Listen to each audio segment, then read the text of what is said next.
தமிழகத்தின் இன்றைய முக்கிய செய்திகள். தேமுதிக நிறுவன தலைவர் பொதுச் செயலாளர் அன்னியார் பிரேமலதா மற்றும் இளைய கேப்டன் விஜய் பிரபாகரன் அவர்களின் ஆணைக்கிணங்க மறைந்த வறுமை ஒழிப்பு நாயகரும் பத்மபூஷன் விருது பெற்ற தேமுதிக தலைவர் கேப்டன் விஜயகாந்த் அவர்களின் 72வது பிறந்த நாளை தமிழகம் முழுவதும் சிறப்பாக தேமுதிகவினர் கொண்டாடி வருகின்றனர்.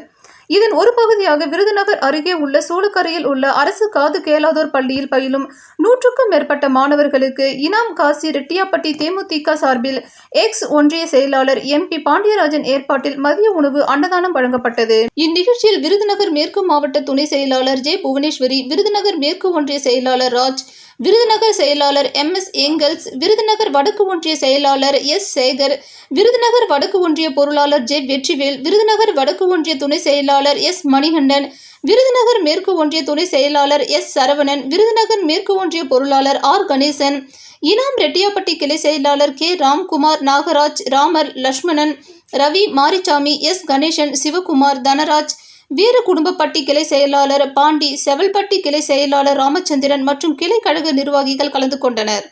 விருதுநகர் செய்திகளுக்காக செய்தியாளர் பாண்டியராஜன். கொஞ்சம் ஐயா, அவ்வளோதான். அடுத்து எல்லாம் ரைட்டு.